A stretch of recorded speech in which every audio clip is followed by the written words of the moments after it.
वास्तविकता वही जो हमने कही।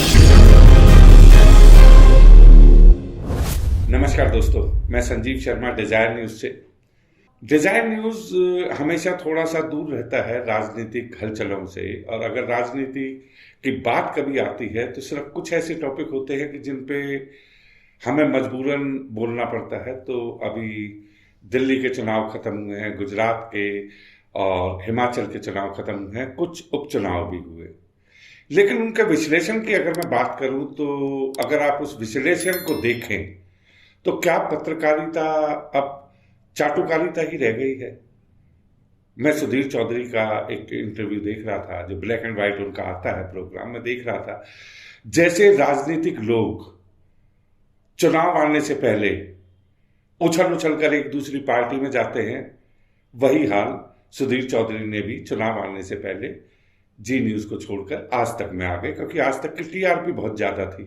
लेकिन क्या कभी आप ये सोच पाएंगे कि एक आदमी, एक एंकर, एक मीडिया का इतना रिनोन्ड चेहरा, जब कभी वो बातें करता है, आज उसकी अगर बातों का आप लहजा देखो तो वो दिल्ली वालों के लिए क्या कह रहे हैं। बीजेपी को पढ़े लिखे वर्ग का सबसे ज्यादा वोट मिल रहा है। इनमें 12वीं कक्षा से लेकर ग्रेजुएट, पोस्ट ग्रेजुएट और प्रोफेशनल डिग्री वाले वोटर्स सारे लोग शामिल हैं। अरे कहना क्या चाहते हो? दिल्ली में बेरोजगार, मजदूर, ऑटो और टैक्सी चलाने वाले ड्राइवर्स और गृहिणियों के सबसे ज्यादा वोट आम आदमी पार्टी को मिले हैं। कौन है ये लोग? कहां से आते हैं? राजधानी है दिल्ली, भारत की राजधानी दिल्ली के बारे में अगर वो कह रहे हैं कि 8वीं पास और 10वीं पास लोगों ने आप पार्टी को वोट दिया है, एजुकेटेड लोगों ने बीजेपी को वोट दिया है, क्या कभी इस बात पे उनको शर्म आई कि बड़े बड़े दिग्गज नेता हारने के बाद तब भी वो जनता को जनार्दन कहकर पुकारते हैं और जनता के दिए हुए मत को वो सर माथे पर रखकर फिर काम करना शुरू कर देते हैं? लेकिन अगर मीडिया की मैं बात करूं तो मीडिया आज के टाइम में एक ऐसा टूल है जो घर घर तक जाता है। लेकिन जो इंफॉर्मेशन आप दे रहे हैं, एक तरफ तो गुजरात में प्रचंड जीत की बात हो रही है, कोई दो राय नहीं है कि गुजरात के अंदर प्रचंड जीत हुई है बीजेपी की, लेकिन क्या 3 में से 2 चुनाव हारना, उसके बारे में भी कोई विश्लेषण हुआ? हम किसी पार्टी की तरफ नहीं है। कांग्रेस ने अगर 70 साल राज किया और आज वो अगर भार हुई है तो वो सिर्फ एक वजह से भार हुई है कि उन्होंने भ्रष्टाचार और लोगों के काम करने बंद कर दिए थे, जनता ने उसको नकार दिया। भारतीय जनता पार्टी अच्छे काम कर रही है, लेकिन अगर मैं परिवारवाद की बात करूं तो अगर आप खुद भी सोचेंगे कि एक वक्त था 70 साल अगर राजनीति चली कांग्रेस की तो उसके अंदर नेहरू, इंदिरा गांधी, राजीव गांधी और सोनिया गांधी, राहुल गांधी, यही 4 लोग थे जो हमेशा कांग्रेस का फेस रहे और 70 साल तक राज किया। आज भारतीय जनता पार्टी में एक फेस है जो ब्रांड है, वो है नरेंद्र मोदी। आप उनको देश में यूज कर लो, आप उनको इंटरनेशनल यूज कर लो, आप उनको वर्ल्ड के अंदर यूज कर लो। एक इंसान 130 करोड़ के लोगों को कहां तक सुकून दे पाएंगे?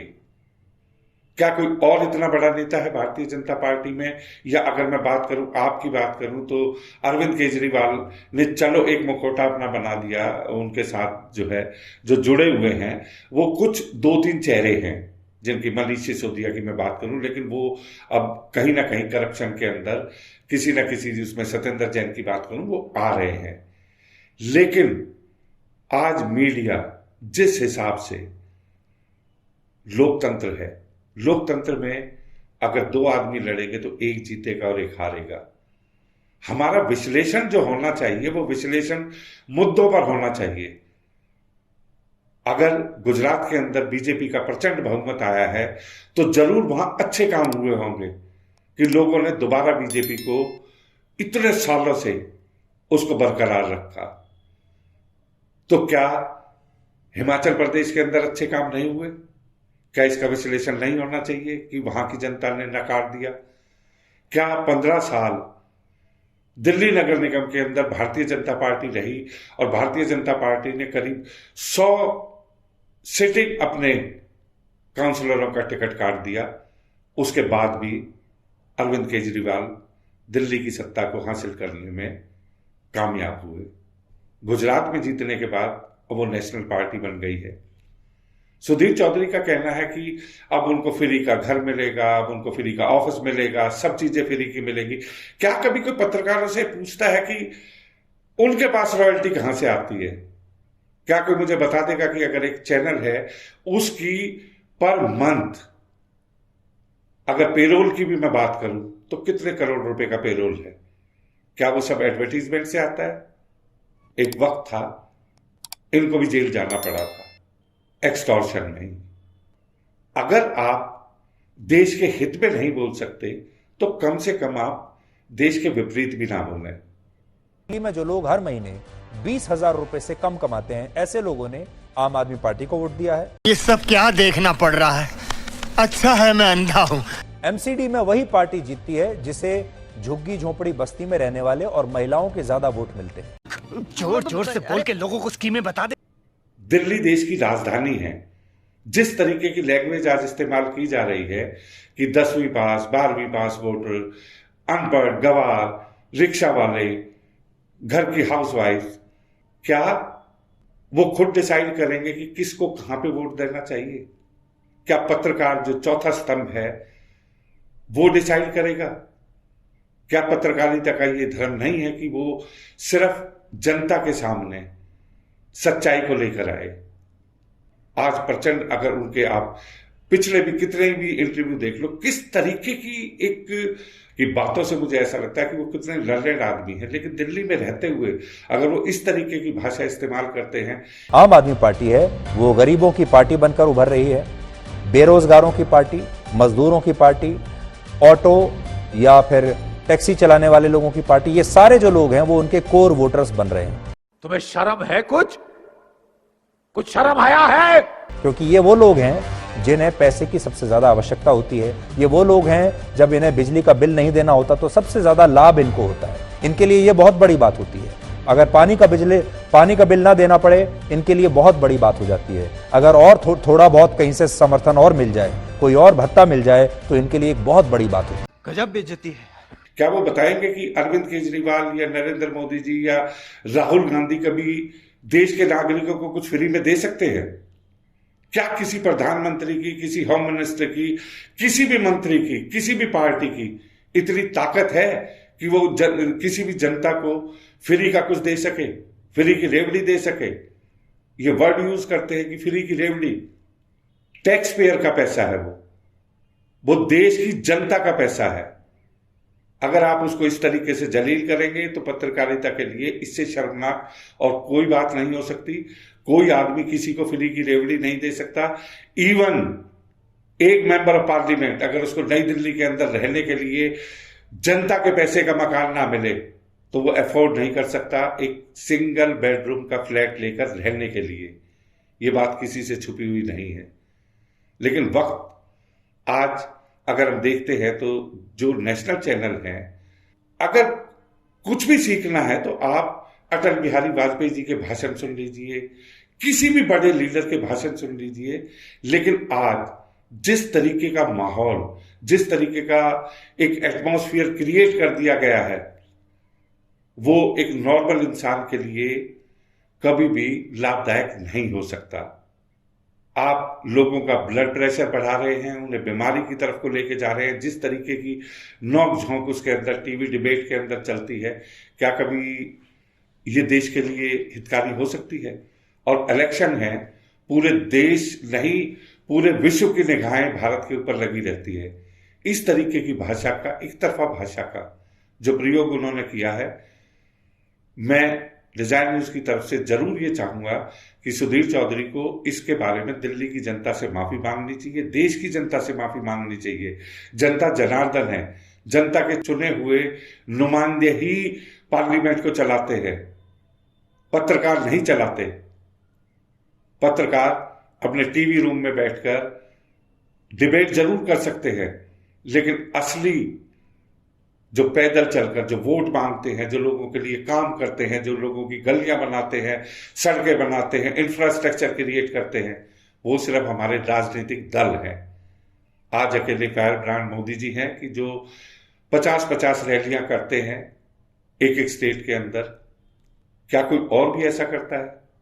जो नहीं करता उसे जनता उसके घर पे बैठा देती है।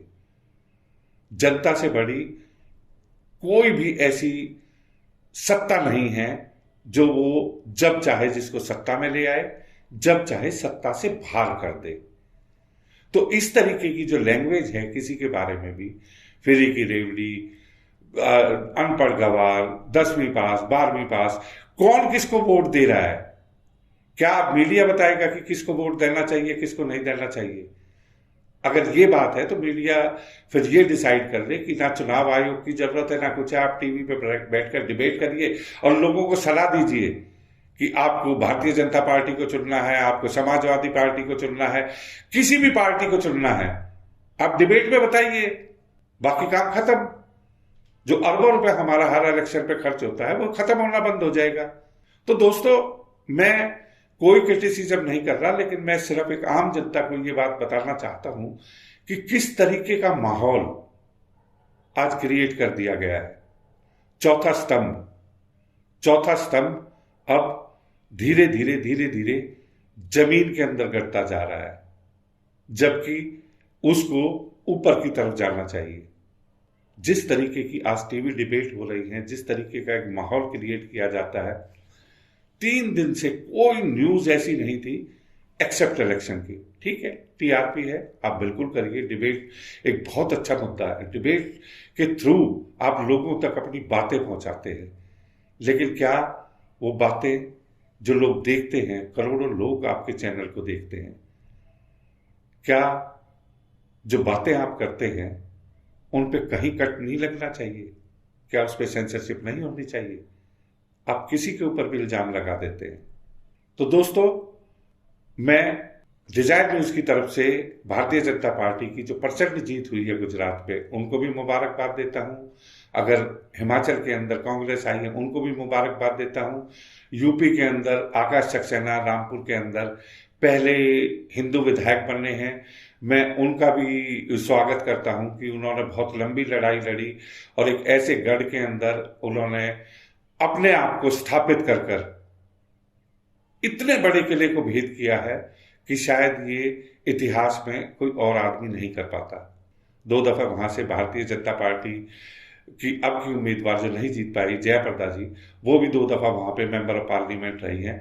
लेकिन आकाश सक्सेना की अगर मैं बात करूं तो यूपी में अगर अपनी रामपुर सीट को वो जीत कर आए हैं तो ये सिर्फ उनकी मेहनत का ही नतीजा है, क्योंकि वो जनता से जुड़े रहे और लगातार भ्रष्टाचार के लिए लड़ाई लड़ते रहे। डिम्पल यादव भी चुनाव जीती हैं, उन्होंने एक नया रिकॉर्ड किया है कि 2,80,000 मतों से वो आगे रही हैं। तो राजनीति के अंदर हार जीत लगी रहती है। अगर अपोजिशन अच्छी नहीं होगी तो सत्तारूढ़ पार्टी से कोई भी सवाल नहीं कर पाएगा। हम सवाल करते हैं, हम कई दफा ऐसे सवाल करते हैं कि जिनसे ये महसूस होता है कि हम कई दफा बीजेपी के अगेंस्ट में हैं, कई दफा हम कांग्रेस के। हमारा कोई भी किसी पार्टी से हमारा पर्सनल कोई वो लेना नहीं है। जो देश के हित के लिए, विकास के लिए काम करेंगे, हम उसके साथ हैं। तो दोस्तों, इसी तरह हम आगे भी आपके साथ बने रहेंगे और आप डिजायर न्यूज चैनल को सब्सक्राइब करिए, नीचे दिए गए बटन को प्रेस कीजिए ताकि आपको नई नोटिफिकेशन मिले और इसी तरह अपना प्यार हमारे साथ बनाए रखिए। धन्यवाद।